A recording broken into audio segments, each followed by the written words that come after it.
سامعین، تاریخ انسانی کے طاقتور ترین انسان سیمسن کے بارے میں بہت اہم اور تاریخی معلومات ہم آپ کے گوش گزار کریں گے، اس لیے آپ ہماری یہ ویڈیو آخر تک دیکھیے گا، یہ آپ کی معلومات میں بہت اضافہ کرے گی۔ سامعین، آپ دیکھ رہے ہیں دستک ٹی وی کی سیریز جانیے کون میں سیمسن اینڈ ڈیلائلا، لیکن اگر آپ نے ابھی تک ہمارا چینل سبسکرائب نہیں کیا تو پہلے اسے سبسکرائب کر لیں اور ساتھ ہی بیل آئیکن پریس کر لیں تاکہ آپ کو ہماری مزید اپڈیٹس ملتی رہیں۔ سامعین، یہ 12ویں صدی قبل مسیح کی بات ہے کہ فلسطین میں آباد قوم عمالقہ والوں نے اپنے پڑوس میں آباد بنی اسرائیل کے شہروں پر قبضہ کر کے ان کے جوانوں کو گرفتار کر لیا اور ظلم و ستم ڈھانے لگے۔ اللہ پاک کو بنی اسرائیل پر رحم آیا، چنانچہ بنی اسرائیل کی ایک نیک خاتون کے ہاں ایک بچہ پیدا ہوا جس کا نام سیمسون رکھا گیا۔ اس عورت نے اللہ تعالیٰ سے وعدہ کر رکھا تھا کہ اگر اس کا بیٹا ہوا تو وہ اسے تمام برائیوں سے دور رکھے گی اور اس کے سر کے بال بھی کبھی نہ کاٹے گی۔ وہ اللہ تعالیٰ سے دعا مانگتی تھی کہ یا اللہ میرے بچے کو بنی اسرائیل کا محافظ بنا دے۔ چنانچہ سیمسون کی پیدائش کے بعد اس کے سر کے بال کبھی بھی نہ کاٹے گئے۔ سیمسون کی پرورش سادہ اور پاکیزہ ماحول میں کی گئی۔ سامعین، جوان ہونے کے بعد سیمسن حیرت انگیز طور پر بے حد طاقتور بن گیا۔ عیسائی اور یہودی مورخین کے نزدیک یہ تاریخ انسانی کا سب سے طاقتور انسان گزرا ہے۔ ایک مرتبہ سیمسن ایک جنگل سے گزر رہا تھا کہ اچانک ایک شیر نے اس پر حملہ کر دیا، لیکن نہتہ ہونے کے باوجود اس نے چند ہی منٹوں میں شیر کو مار ڈالا۔ ایک دفعہ کا ذکر ہے کہ سیمسن اپنی نوجوانی کے زمانے میں قوم عمالقہ کا شہر غزہ دیکھنے گیا۔ وہاں اس کی ملاقات قوم عمالقہ کی ایک لڑکی تہمینہ سے ہوئی۔ یہ دونوں ایک دوسرے کی محبت میں گرفتار ہو گئے اور انہوں نے شادی کا فیصلہ کر لیا، لیکن دونوں کے قبائلی تنازعات کی وجہ سے ان کی شادی نہ ہو سکی۔ اس دوران قوم عمالقہ والوں نے تہمینہ اور اس کے باپ کو بھی قتل کر دیا۔ یہ سن کر سیمسن نے غصے میں آ کر قوم عمالقہ کی ساری فصلیں جلا ڈالیں۔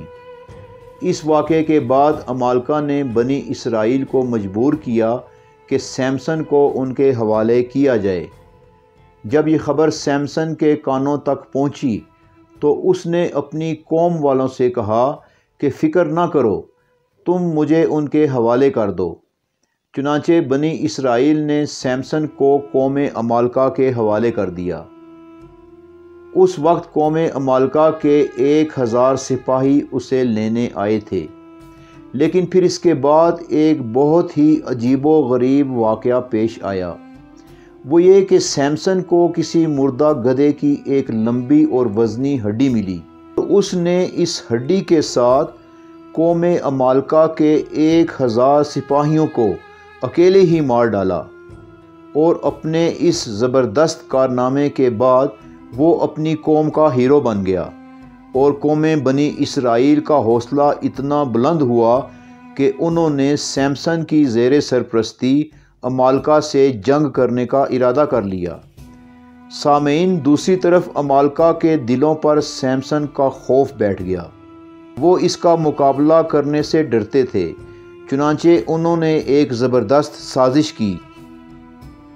انہوں نے اپنی ایک نہایت حسین و جمیل عورت دلیلہ کو اس کام پر راضی کیا کہ وہ سیمسن کو اپنی دام محبت کے فریب میں پھنسا کر اس سے اس کی طاقت کا راز پوچھے گی۔ چنانچہ ایسا ہی ہوا۔ دلائلہ نے سیمسن کو اپنی محبت اور حسن و جمال کا اسیر بنایا اور پھر ایک دن موقع پا کر اس سے اس کی طاقت کا راز اگلوا لیا۔ سیمسن نے اسے بتایا کہ وہ جب سے پیدا ہوا ہے اس کے بال نہیں کاٹے گئے اور یہی اس کی طاقت کا راز ہے۔ دلائلہ نے اسی رات موقع پا کر گہری نیند سوئے ہوئے سیمسن کے لمبے بال کاٹ دیے۔ پھر عمالقہ کے کچھ سپاہیوں نے آ کر اس پر اچانک حملہ کیا اور وہ مار کھا گیا۔ وہ سیمسن کو گرفتار کر کے لے گئے اور اس کی آنکھیں نکال دیں۔ انہوں نے اس کو قید خانے میں ڈال دیا۔ دلائلہ کو اس کے اس کارنامے کی وجہ سے خوب مال و دولت سے نوازا گیا۔ سامعین، ایک دن قوم عمالقہ والوں نے سیمسن کی گرفتاری کی خوشی میں اپنے سب سے بڑے دیوتا کے اعزاز میں ایک بہت بڑی تقریب منعقد کی اور تمام عوام کی شاہی محل میں دعوت کی گئی، جہاں رقص و سرود اور شراب و کباب کی محفلیں برپا تھیں۔ پھر بادشاہ کے حکم سے سیمسن کو لایا گیا جو لوہے کے زنجیروں میں جکڑا ہوا تھا۔ عوام نے اس کا خوب مذاق اڑایا، اسے تنگ کیا اور اس پر کوڑے برسائے۔